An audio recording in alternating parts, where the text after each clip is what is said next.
Le Seigneur soit avec vous. Et avec votre esprit. Évangile de Jésus-Christ selon saint Jean. Gloire à toi, Seigneur.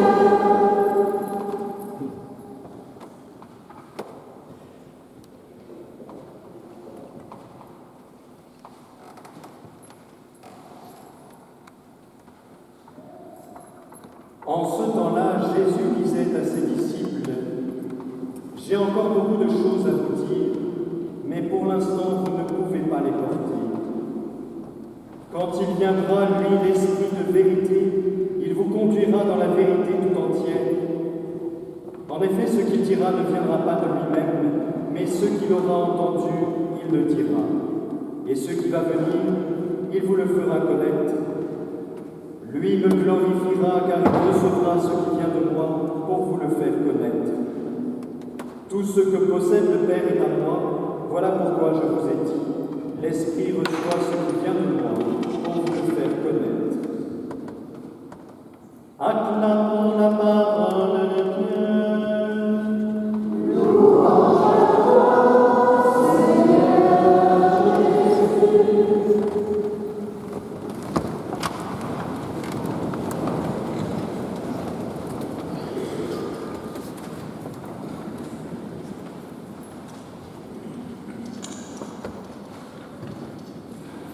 La messe de ce matin est célébrée en action de grâce et pour tous les habitants du pays de Fayence.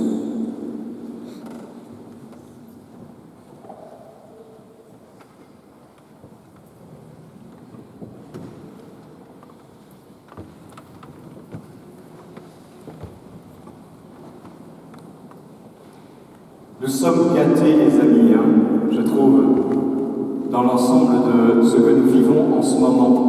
Au niveau déjà liturgique, vous savez que nous sortons du temps pascal, on a célébré Pâques il y a plus de 50 jours, puis nous avons tout ce temps de grâce immense qui s'est terminé après par l'Ascension, la Pentecôte dimanche dernier, et nous continuons comme ça à approfondir les grands mystères de la foi avec ce dimanche, la solennité de la très sainte Trinité, où en même temps nous venons célébrer les professions de foi sur l'ensemble de notre canton. Vous allez voir que les deux sont profondément liés. Mais quelle chance nous avons de pouvoir vivre ces fêtes de la foi, de pouvoir redécouvrir, approfondir ainsi notre relation avec le Seigneur. La profession de foi, c'est souvent une célébration. D'abord, elle a changé de nom. Ceux qui sont plus anciens, moi je suis perdu, c'est pas ma génération, mais la communion solennelle, c'est ça? Je le sais parce que j'ai demandé à Tabron avant, sinon je ne savais pas quoi. Ou la grande communion, quelquefois on disait ça aussi, me semble-t-il. Donc on ne sait plus très bien de quoi on parle en fait. Vendredi dernier, pour ceux qui sont de passage, il y a 2 jours, ils ont célébré leur confirmation avec l'évêque qui est venu pour recevoir cette belle grâce de la confirmation. Et là, ils viennent professer leur foi. Pourquoi? Parce qu'il y a un certain nombre d'années, le jour de leur baptême, les parents les ont amenés dans une église pour que justement ils reçoivent cette grâce immense du baptême. Mais ils ne pouvaient pas professer leur foi à ce moment-là. C'était grand comme ça. J'imagine à peu près, petit. Donc ils ne pouvaient pas dire d'eux-mêmes « Je crois en Dieu ». Donc ce sont les parents qui l'ont fait en leur nom, puisque les parents sont responsables. Des années après avoir reçu la formation chrétienne, après avoir grandi, ils sont aujourd'hui capables de dire eux-mêmes « Je crois en Dieu Tout-Puissant, le Père, le Fils et l'Esprit Saint ». Vous savez, c'est pour ça que dans cette célébration de profession de foi, il y a un lien très fort avec le baptême. C'est pour ça qu'on a été aspergés d'eau en signe de leur baptême, de notre baptême. C'est pour ça que tout à l'heure, vous verrez, quand ils professeront la foi, ils le feront avec le cierge allumé. Le cierge qui est le signe, un des signes du baptême, de la présence de Dieu, la lumière de Dieu dans leur vie. Voilà ce que c'est que la profession de foi. Mais elle ne tombe pas n'importe quel jour, puisque aujourd'hui nous célébrons la très sainte Trinité. Il y a des choses plus faciles à expliquer dans la vie. je dois vous avouer. D'ailleurs, on l'appelle le mystère de la Trinité. Vous avez vu mon job, là? C'est de vous expliquer un mystère. Waouh. Bon, on va essayer quand même. On peut s'en approcher. On ne peut pas le comprendre totalement, c'est le principe d'un mystère, mais on peut s'en approcher. Vous allez voir, on va essayer de bien s'en approcher. Ça sera tellement important pour eux. Et je suis convaincu que c'est important pour chacun d'entre nous. Trinité, c'est vrai que c'est mystérieux, hein, parce qu'il est question de Dieu lui-même. On pourrait limite dire que c'est la fête la plus importante de l'année, puisque là, il est question de Dieu lui-même. C'est lui le plus important. Et pourtant, on a du mal un peu. Hein. Je suis sûr que je vous dirai, et c'est quoi la Trinité? Je suis sûr que ça va être tout ça. On croit en un seul Dieu, en 3 personnes. Pas facile ça, hein, pour notre intelligence humaine. Et c'est vraiment 3 personnes qui sont Dieu. Hein. Quelquefois, au KTI, ils ont du mal avec ça. Quand ils parlent de Dieu, ils pensent qu'on parle que du Père. Ah bon, et Jésus? Bon, lui, on ne sait pas trop. Non, il y a Dieu le Père, Dieu Jésus, Dieu l'Esprit Saint. Mais on croit en un seul Dieu. Hein. Attention, il y a une unité en 3 personnes. Quand c'est compliqué comme ça, il faut peut-être utiliser des images. Je vous donne l'image du feu. Quand on allume un feu dans une cheminée, quand on fait un feu de camp, et commence à faire chaud, il faut éviter. Hein. Il y a un seul feu, mais il y a plusieurs flammes dans un feu. Et ça ne nous pose aucun problème. Mais la Trinité est un petit peu comme ça. Elle est comme ce feu composé de plusieurs flammes, le Père, le Fils et l'Esprit Saint, mais qui chacun est parfaitement Dieu. Dieu, il se caractérise par son amour. Saint Jean, il nous dit quelque part dans la Bible, il nous dit Dieu est amour. C'est ça qui caractérise Dieu. C'est très important qu'on en parle, les amis, parce que là, vous allez me regarder en disant ça y est, on va avoir un cours de théologie, là. On va rien comprendre, ça va servir à rien pour ma vie. Pourquoi je suis venu aujourd'hui? Juste pour prendre des photos, quoi.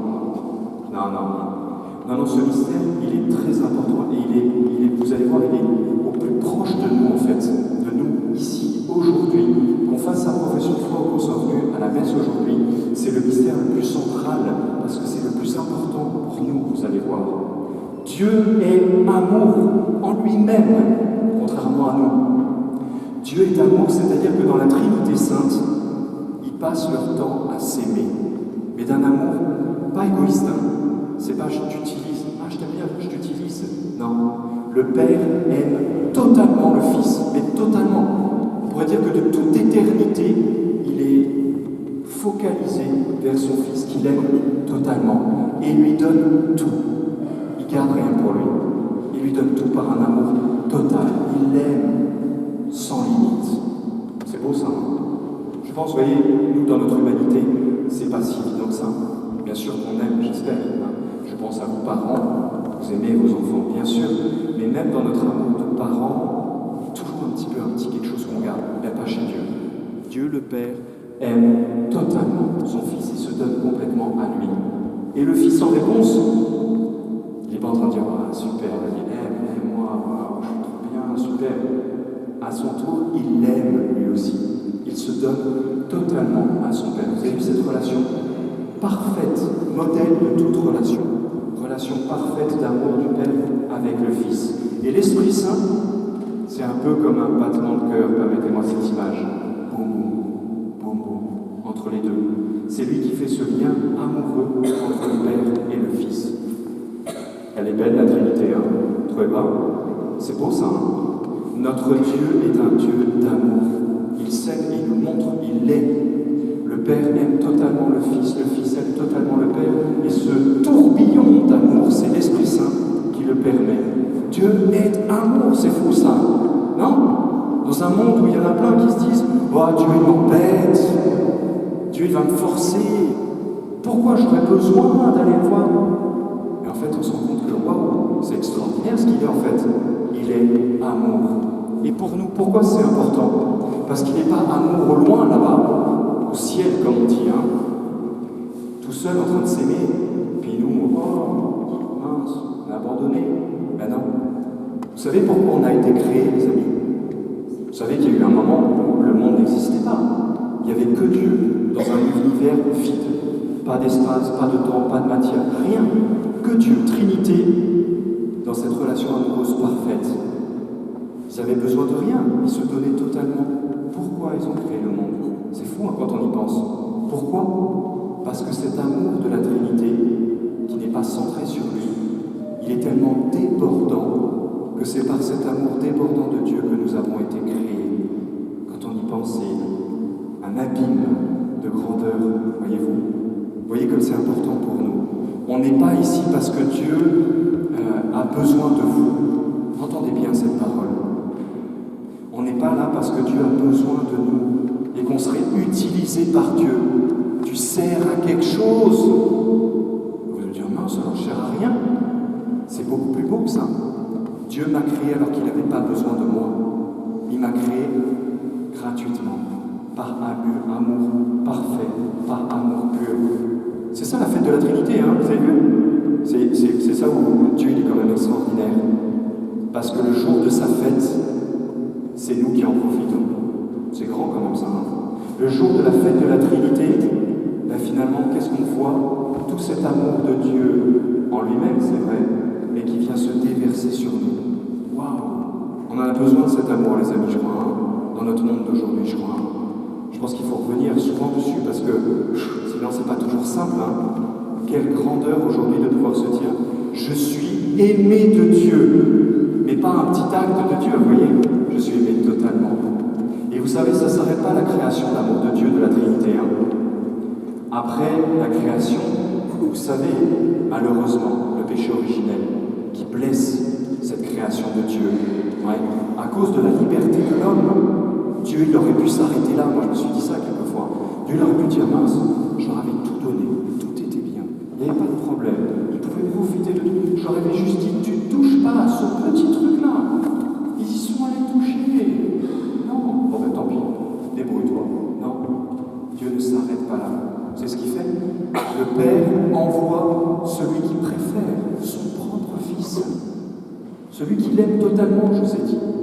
Et il l'envoie pour nous sauver. Et il l'envoie mourir sur une croix pour que nous, on puisse avoir la vie. Vous avez vu l'amour de Dieu pour nous? Il n'a pas simplement créé alors qu'il n'avait pas besoin de nous, gratuitement. Mais même quand on fait une bêtise, il vient réparer à notre place. Et ça lui coûte. Ça lui coûte son Fils. Hein. C'est immense l'amour de Dieu. Ça n'a pas de limite. Quoi. Donc, profitons de cet amour de Dieu. Vivons de cet amour de Dieu. Les enfants, vous allez faire votre profession de foi. Ce n'est pas qu'un acte solennel. Ce n'est pas qu'un acte formel. Ce n'est pas, je ne sais pas, une obligation, je ne sais pas comment on pourrait dire. Ce n'est pas simplement une belle fête. Même si c'est une belle fête aussi. Hein. Avec notre famille qui est présente et tout ça, c'est très beau. Mais en fait, c'est dire à Dieu, je crois en toi, Père, Fils, Saint-Esprit, parce que tu es l'amour et que tu m'aimes à un point extraordinaire. C'est ça votre profession de foi. Et nous, on va la refaire aussi, notre profession de foi aujourd'hui, les amis. Hein. Et aussi, on va proclamer notre foi. Comme chaque dimanche, on redit cette grandeur de dire je crois, Seigneur, que tu es l'amour et que tu m'aimes à un point infini. Waouh! C'est beau ça. Hein. On va plus loin. Parce qu'il ne faut pas s'arrêter là. Vous savez que dans la Bible, après avoir dit Dieu est amour, dans la Genèse, on entend que Dieu créa l'homme et la femme à son image. Vous vous rappelez de ce passage-là, hein? C'est une image physique. Dieu, il n'a pas de cheveux, vous savez ça ou pas? Alors, je suis créé à l'image de Dieu, je n'ai pas de cheveux, donc Dieu n'a pas de cheveux. Non, c'est pas ça. C'est pas cette image physique, bien sûr. Hein. C'est que nous sommes créés à l'image de Dieu, c'est-à-dire nous sommes créés par l'amour de Dieu, mais pour l'amour de Dieu et de notre prochain. Vous voyez? Je crois qu'il y a ça aussi, il faut qu'on fasse attention aujourd'hui, parce qu'on a tellement besoin d'être aimé dans notre époque, que quand je vous dis « Dieu vous aime », on est là « Mais après, quelquefois, on pourrait avoir le danger de dire « Je prends tout, moi, je prends tout ce qu'on me donne, alors vas-y, mais je garde tout. » On n'est pas fait pour ça, en fait.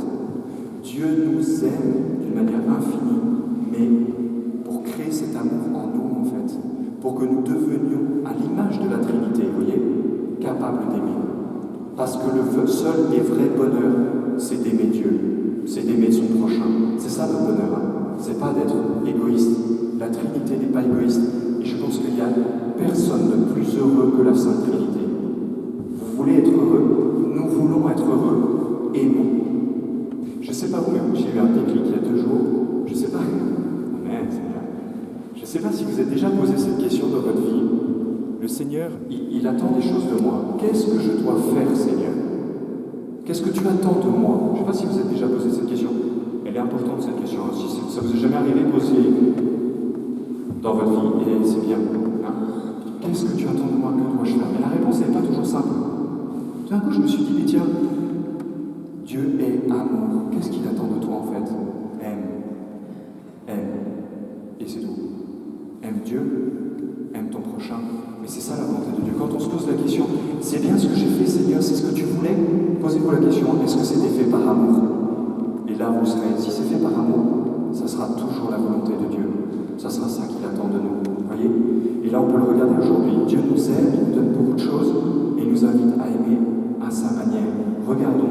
On pourrait faire une semaine, on pourrait vivre un dimanche et une semaine où justement on essaye de regarder, agir avec cet amour comme leitmotiv. Quoi. Tout faire par amour. Essayer. Ça va être difficile, hein? Parce que là, c'est beau, hein? Je me souviens de moi qui m'a dit, ouais, je vais le faire. Et en fait, dans 10 minutes, quand vous serez chez vous et que, je sais pas qui va vous casser les oreilles, et vous ferez, voilà, pas facile, voyez? Mais c'est pas grave si on n'y arrive pas, hein, les amis. Si tout à l'heure, vous vous effondrez pas, hein, tout à l'heure, si vous vous mettez en colère contre quelqu'un de votre famille ou contre je sais pas qui, non, dans ces cas-là, souriez, franchement, hein. Souriez et redites à Jésus, par amour, Jésus, par amour. Je vais faire ça par amour, je vais aimer mon mari, ma femme, je vais vivre cette épreuve par amour, je vais passer cette semaine par amour, parce que d'abord,